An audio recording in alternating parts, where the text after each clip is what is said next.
तो आज अपन करने जा रहे हैं विश्व के प्रमुख पठार और विश्व के प्रमुख मरुस्थल व विश्व की प्रमुख झीलें होती हैं ना, इम्पोर्टेंट जो आज अपन इस सेशन के अंदर कंप्लीट करेंगे। तो चलिए शुरू करते हैं आज का अपना टॉपिक। इस टॉपिक से हर एग्ज़ाम में एक क्वेश्चन या दो क्वेश्चन फिक्स होते हैं।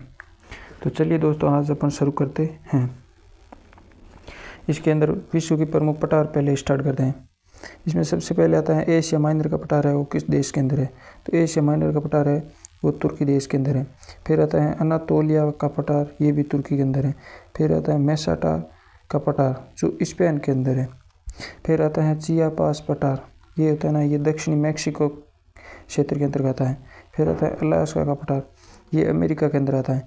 ये अलास्का का पठार होता है ना, ये मतलब पहले कनाडा के अंदर आता था, फिर कनाडा ने अमेरिका को दे दिया था अलास्का क्षेत्र, इसलिए अब अमेरिका के अंदर आता है।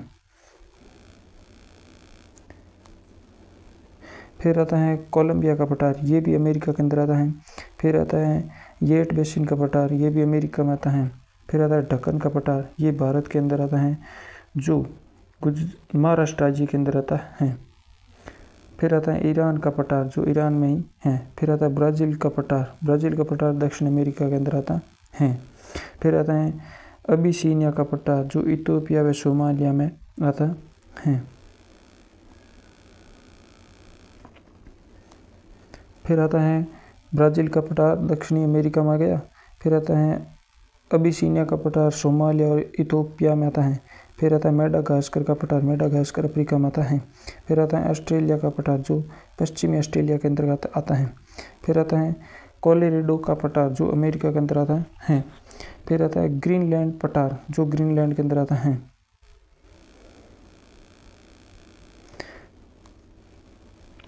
फिर आता है कि पामीर का पठार कहाँ है? पामीर का पठार है तिब्बत के अंदर है। फिर है मैक्सिको का पठार, जो मैक्सिको के अंदर है। फिर आता है मंगोलिया का पठार, मंगोलिया के अंदर है। फिर आता है बोलीविया का पठार, बोलीविया के अंदर है।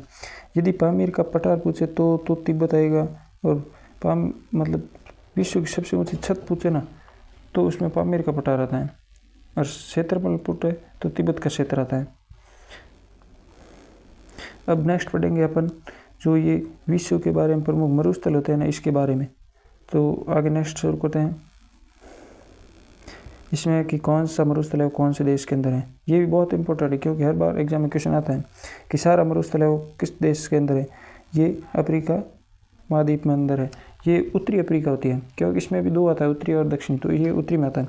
फिर आता है अरेबियन मरुस्थल, फिर आता है ये साउथ अफ्रीका में अंदर आता है। फिर आता है गोबी मरुस्थल, जो अरब प्रायद्वीप के अंदर चीन व मंगोलिया देश में आता है। फिर आता है पेंटागोनिया का मरुस्थल, जो अर्जेंटीना और चिली देश में आता है। फिर आता है ग्रेट विक्टोरिया, ये ऑस्ट्रेलिया के अंदर आता है। फिर आता है ग्रेट सैंडी, जो ये भी ऑस्ट्रेलिया के अंदर आता है। फिर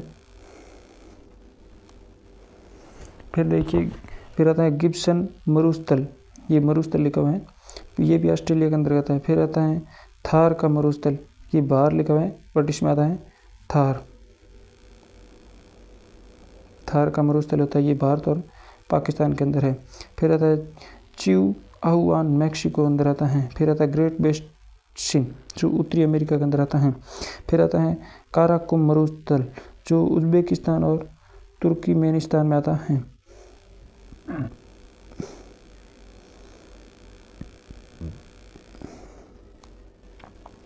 फिर आता है सोनोरान मरुस्थल, जो मैक्सिको तथा अमेरिका के अंदर आता है। फिर आता है मोजावे मरुस्थल, जो अमेरिका के अंदर आता है। अटाकामा मरुस्थल चिली के अंदर आता है। दोस्तों ये जो टाइपिंग मिस्टेक है, लिखने में गलतियाँ हैं, बट मैं बोल सही रहा हूँ तो आप सुन लीजिए। एकला मकान मरुस्थल है, ये दस्ते कैर चीन ईरान के अंदर है। फिर आता है अंटार्कटिका मरुस्थल, जो अंटार्कटिका के अंदर आता है। ये दस्ते कैर होता है ना, ये चीन और ईरान के अंदर आता है। एकला महाद्वीप होता है, ये चीन के अंदर आता है मरुस्थल। फिर आता है आर्कटिक मरुस्थल, जो उत्तरी ध्रुव में आर्कटिक में है। फिर आता है कालारी मरुस्थल, जो दक्षिण अफ्रीका के बोत्सवाना नामीबिया क्षेत्र के अंतर्गत आता है। फिर आता है विश्व की प्रमुख झीलें, यानी कि विश्व की प्रमुख झीलें कि कौन सी झीलें कौन से देश के अंदर आती हैं, ये ऐसा क्वेश्चन आता है। इसमें सबसे ऊपर आती है कैस्पियन सागर झील है, वो किस क्षेत्र के अंदर आती हैं? तो ये रूस, अजरबैजान, ईरान, कजाकिस्तान, तुर्की, मेनिस्तान में आती हैं। फिर आता है अरल सागर जो कजाकिस्तान, उज़्बेकिस्तान के अंदर आती है। फिर आता है घुरन झील जो यूएसए और कनाडा के अंदर आती है। फिर सुपीरियर झील, ये सबसे मीठी झील होती है, वो सुपीरियर झील होती है जो कनाडा व यूएसए के अंदर पाई जाती है। फिर आता है विक्टोरिया झील, ये केन्या, युगांडा और तंजानिया में आती हैं। फिर आता है ग्रेट स्लेव झील जो कनाडा के अंदर है। फिर आता है मलावी झील जो मलावी क्षेत्र के अंदर है।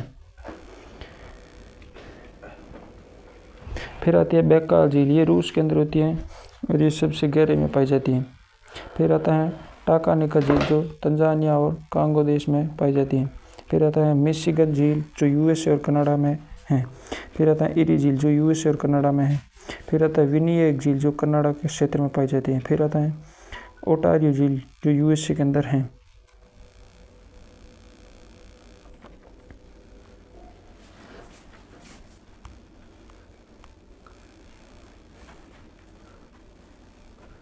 फिर आता है बालखस झील जो कजाकिस्तान क्षेत्र में है। फिर आती है चांड झील जो चांड क्षेत्र में है। गायनी झील जो अफ्रीका महाद्वीप में है। लोडांगो झील जो रूस के अंदर है। टिटिकाका झील होती है पेरू तथा बोलीविया के अंदर है, जो सबसे ऊंची झील है। ओनेंगो झील जो रूस के अंदर है। निकारागुआ झील है, वो निकारागुआ देश में है। आबावास का झील है, वो कनाडा क्षेत्र में है। रेनडियर झील है, वो कनाडा क्षेत्र में है। तो थैंक यू दोस्तों, आज अपन के ये 3 टॉपिक थे जो आपको समझ आ गए होंगे। Thank you so much. और वीडियो अच्छी लगी हो तो लाइक, शेयर, सब्सक्राइब ज़रूर करना और सपोर्ट बनाए रखना। Thank you so much.